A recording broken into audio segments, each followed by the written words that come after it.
তো আমরা পরিচ্ছেদ 17 শেষ করলাম, তাই তো? আমরা পরিচ্ছেদ 17 শেষ করলাম। এখন আমরা বলবো পরিচ্ছেদ 18। এটা হচ্ছে বিশেষ্য।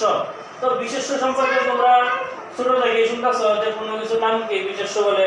যেমন এগুলো সাধারণত শুনতে না, মানুষের নাম, পশু পাখির নাম, জায়গার নাম, কিন্তু আরো কিছু কিছু আছে। তাহলে এর সাথে যুক্ত করবো হচ্ছে আমরা বিশেষ্য কি নাম হইতে পারে? জাতি,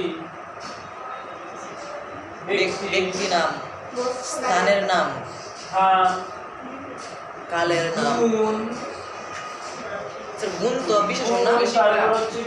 গুণ বিশেষণ না স্যার? ধারণা স্যার গুণ বিশেষণ না?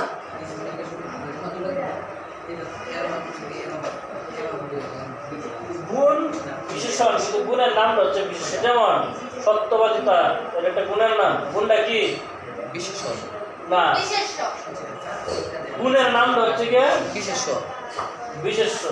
তুমি যদি প্রশ্ন যদি করো যে তার মধ্যে কোন গুণ আছে, সত্যবাদিতা গুণ আছে, সত্যবাদিতা, তখন হচ্ছে একটা নাম। আর লোকটা সত্যবাদী, লোকটা সত্যবাদী, তাহলে হচ্ছে লোকটার গুণ, ব্যক্তির গুণ। ঠিক আছে? গুণ বলতে কারের গুণ বুঝাইব, বিশেষত বিশেষণের বিশেষত বা সর্বনামের গুণ বুঝাবে বিশেষণ। আর তাহলে জাতি, ব্যক্তি, স্থান, গুণ, ধারণা ইত্যাদির নাম হচ্ছে কি বিশেষ্য। আর তাহলে বিশেষ্যটা হচ্ছে 6 প্রকার। বিশেষ্য 6 প্রকার। এই লতা, বিশেষ্য আছে 6 প্রকারের। প্রথমে লেখা হচ্ছে কি নাম বিশেষ্য, 1 নাম্বার। 6 প্রকারের মধ্যে 1 নাম্বার লেখা নাম বিশেষ্য। না, নাম বিশেষ্য লেখা, নাম বিশেষ্য। এটাকে ইংরেজিতে বলা হচ্ছে প্রপার নাউন। জাতি বিশেষ্য স্যার ব্যক্তি নাম দিছে। এই ও নাম বিশেষ্য বলতে কি বোঝায়? নাম বিশেষ্য বলতে কোনো ব্যক্তির নাম হইতে পারে, স্থানের নাম হইতে পারে, প্রাণীর নাম হইতে পারে, বস্তুর নাম হইতে পারে। ঠিক আছে? যত নাম আছে সব হচ্ছে কি নাম বিশেষ্য। তাহলে কি কি বলা যায় এগুলো? ব্যক্তি, স্থান, কাল, সৃষ্টি নাম। ব্যক্তি, স্থান, কাল, দেশ ইত্যাদি নির্দিষ্ট নাম ইত্যাদি নির্দিষ্ট নাম হচ্ছে কি নাম বিশেষ্য, নির্দিষ্ট নাম। ঠিক আছে? তারপরে 2 নাম্বার জাতিবাচক বিশেষ্য লেখা দেখি, জাতি বিশেষ্য। জাতি বিশেষ্য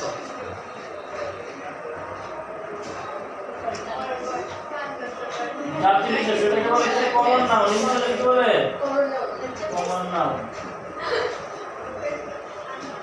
এটা হচ্ছে কি তোমার কোন নির্দিষ্ট ব্যক্তি বা প্রাণীকে না বুঝিয়ে, কোনো নির্দিষ্ট ব্যক্তি বা প্রাণীকে না বুঝিয়ে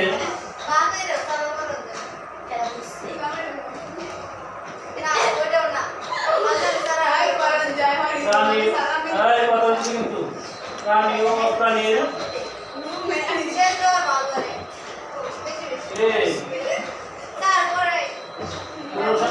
প্রাণীর সাধারণ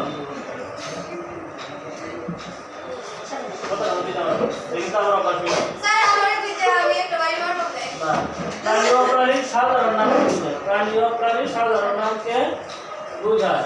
সাধারণ নাম কি? যেমন প্রাণী ও প্রাণীর সাধারণ নাম কি?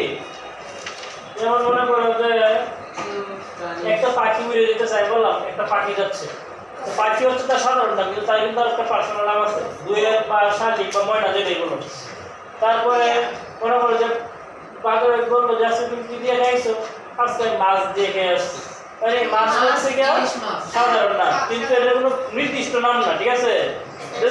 নির্দিষ্ট নাম। ঠিক আছে? তারপরে 3 নাম্বার সমষ্টিবাচক বিশেষ্য। সমষ্টিবাচক বিশেষ্য লাগে সমষ্টি। আচ্ছা, বস্তু বিশেষ্য দিলাম।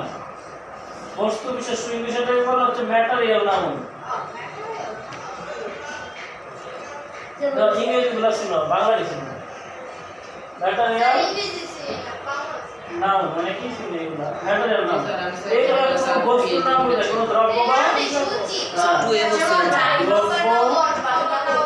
বা এটা স্যার আমি করতে গেলে বস্তুর নাম দ্রব্য বা বস্তুর নাম যেমন লাগে যেমন চিনি লবণ ইট বালু পাথর ইট বালু আকাশ ইত্যাদি ঠিক আছে এরপর সমষ্টিবাচক বিশেষ্য সমষ্টি বিশেষ্য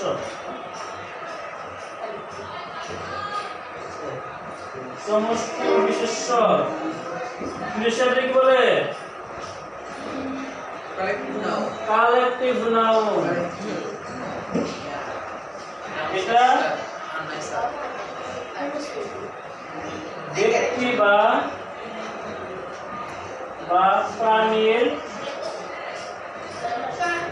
সমষ্টিগত নামকে বোঝায় ব্যক্তি বা প্রাণীর একটা সেকেন্ড তো সমষ্টিগত নামকে বোঝায় ব্যক্তি বা প্রাণীর সমষ্টিগত নামকে বোঝায় যেমন দল পাল হ্যাঁ গ্রুপ যেমন